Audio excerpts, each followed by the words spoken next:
Chers internautes de Seneweb.com, nous sommes ici à l'université Cheikh Anta Diop de Dakar, devant la faculté des sciences juridiques et politiques. Nous sommes ici pour rencontrer un homme hors du commun. C'est le plus vieil étudiant du Sénégal. Il est né vers 1944. Vous l'avez vu sur les images précédentes. Il a fière allure. Eh bien, nous sommes avec monsieur Diomaye Sène, plus vieil étudiant du Sénégal, je vous l'ai dit. Monsieur Sène, bonjour et merci de nous accorder cet entretien portrait. Quand nous sommes venus devant le drapeau, vous avez beaucoup exigé que nous soyons devant le drapeau et que nous saluions le drapeau. Pourquoi cette attitude? Je l'ai toujours exigé.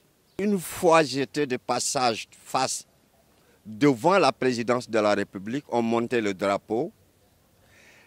Certains véhicules roulaient et certains piétons passaient sans s'arrêter. Ça m'a pris au cœur. C'est juste une petite introduction. Maintenant, nous allons rentrer à l'intérieur. Nous allons faire une immersion dans votre milieu. Maintenant, si vous le voulez bien, on va entrer à l'intérieur et voir comment vous travaillez quotidiennement ici à l'université Cheikh Anta Diop de Dakar.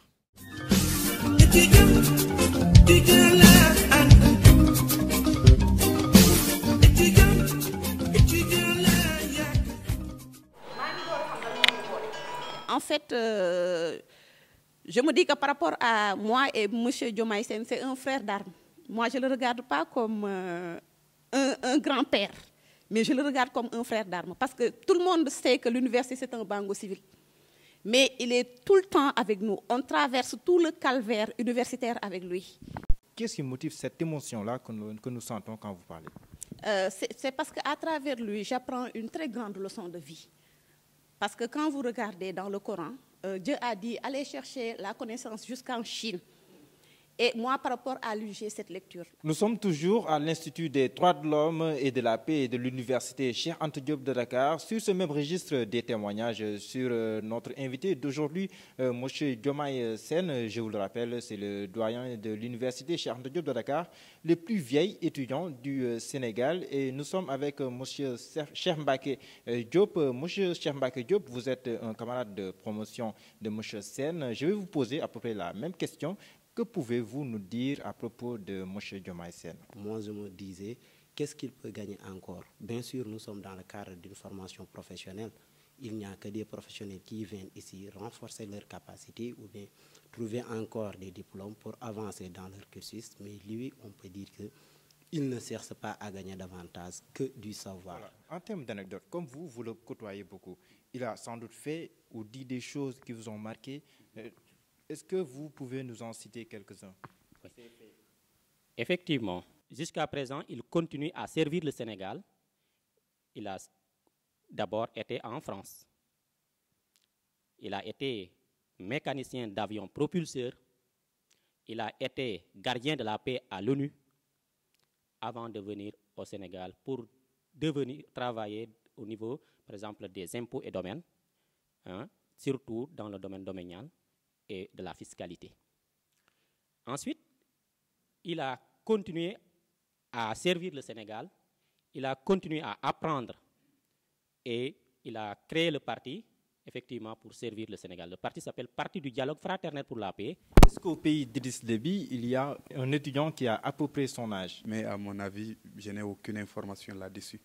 C'est la fois ici au Sénégal que je vois une personne âgée, aussi âgé que Diomaye, qui se sacrifie pour venir apprendre avec ses enfants, apprendre avec ses petits-fils, nous faire connaissance de son expérience, de son vécu. Et là, ça nous motive particulièrement, même si souvent on a l'habitude de le taquiner, surtout moi, qui est allé jusqu'à créer un mouvement qui est baptisé Mouvement Anti-Diomaye, le MAD.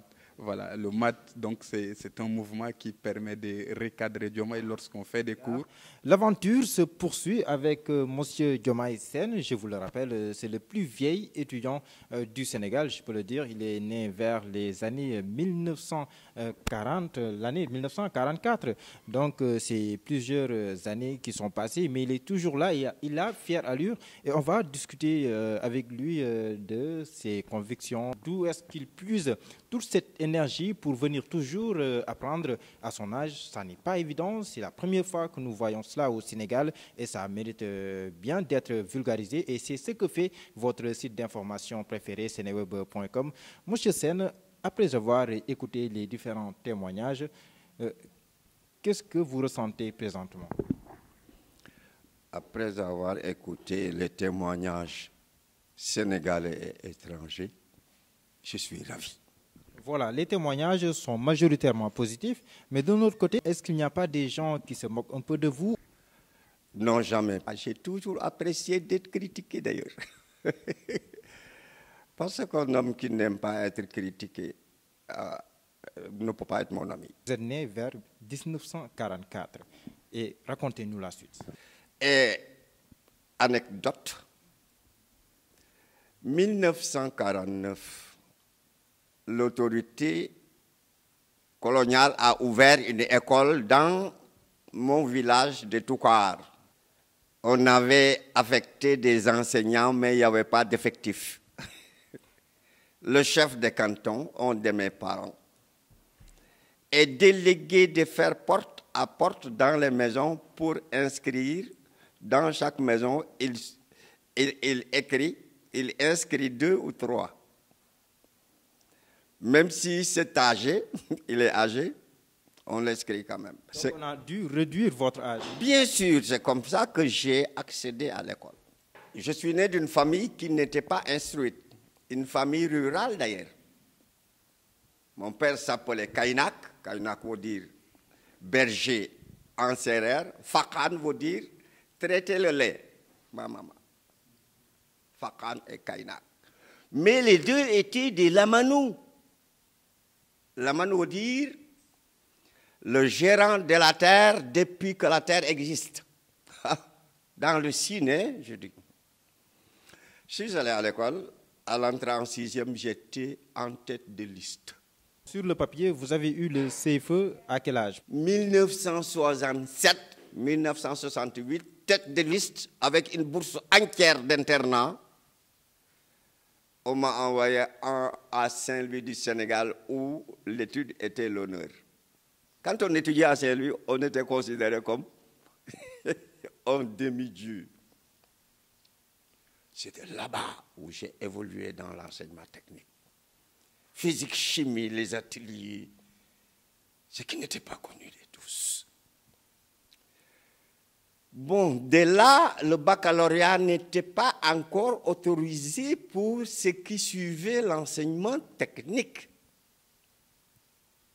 Un Africain n'avait pas le droit d'avoir un bac technique. Et c'était à la veille des indépendances. Avant l'indépendance, moi, je suis enseigné par des Toubabs à Saint-Louis. Ils ont organisé un concours pour les futurs aviateurs après l'indépendance. Je fais partie de cette première promotion. L'état-major général de l'armée de l'air était à l'actuel emplacement du ministère de l'Intérieur. C'est là-bas où j'ai déposé mon dossier.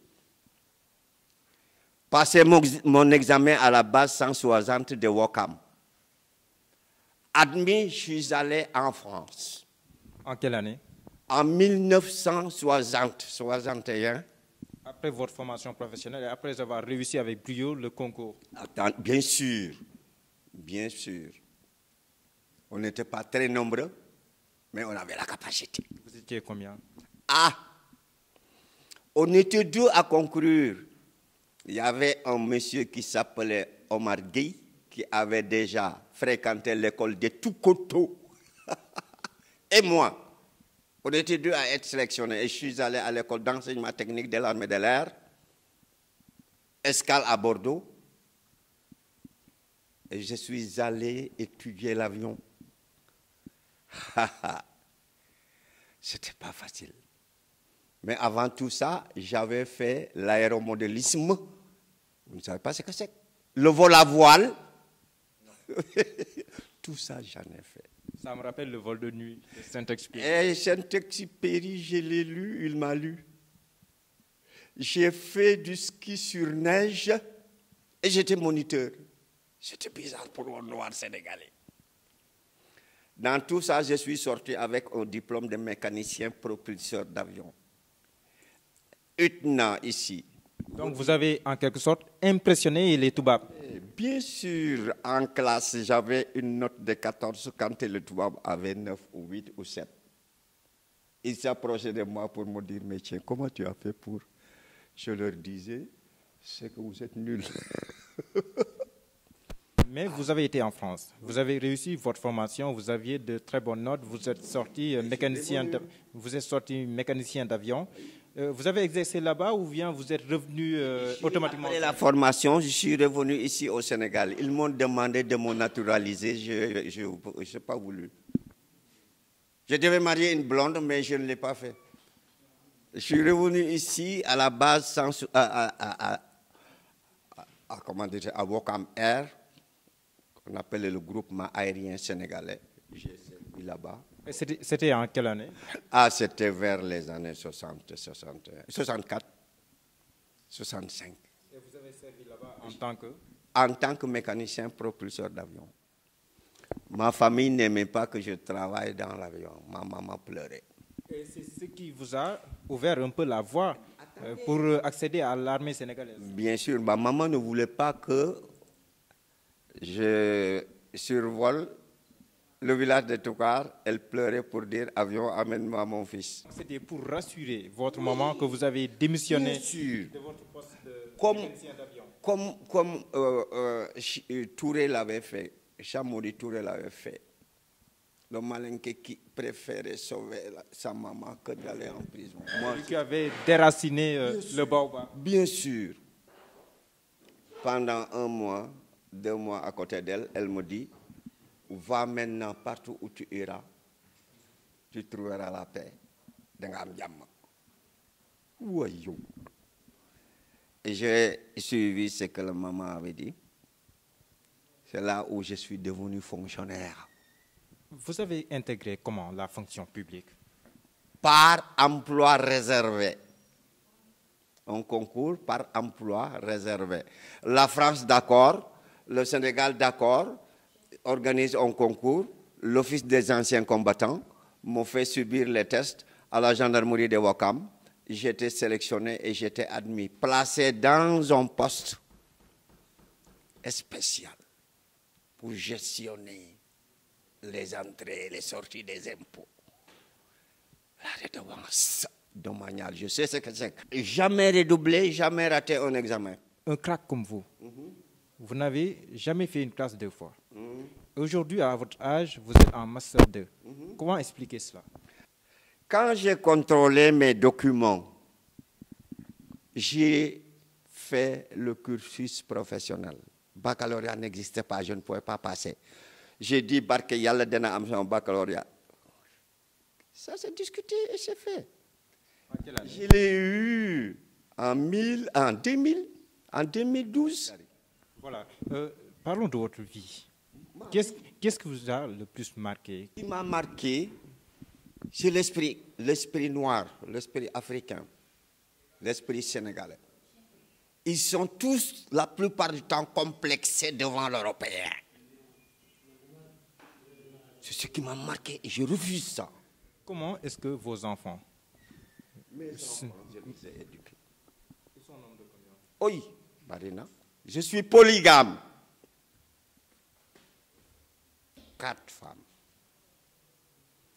Ce que l'Européen n'ose pas. Pour leur casser la gueule. La polygamie a son intérêt quand les enfants sont bien éduqués. Et les enfants, c'est la vingtaine? Les enfants, je dis que ëpp na 20. Dama leen dugal ci li ñuy wax lël. Parce que quand, à vous voyant, on se rend compte naturellement que vous êtes sérieux. Ça, c'est taillé depuis 2007.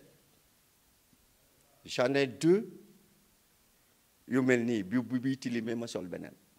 Et pourtant, j'ai hissé 7 costumes. Et chaque costume avec cravatam. Ak ay dalam. Ah oui. Mais vous préférez alterner vos 2 boubous traditionnels? De préférence. Je l'ai hérité. Merci à vous, chers internautes, de nous avoir accordé de votre temps pour suivre cet entretien portrait. C'était un plaisir et nous vous donnons rendez-vous très prochainement pour ce genre d'entretien et de rencontres et de découvertes surtout avec des gens comme M. Diomaye Sène qui méritait à notre humble avis d'être mis au devant de la scène pour qu'ils servent d'exemple aux jeunes étudiants et à toute la communauté sénégalaise mais à toute l'humanité. Merci de nous avoir suivis.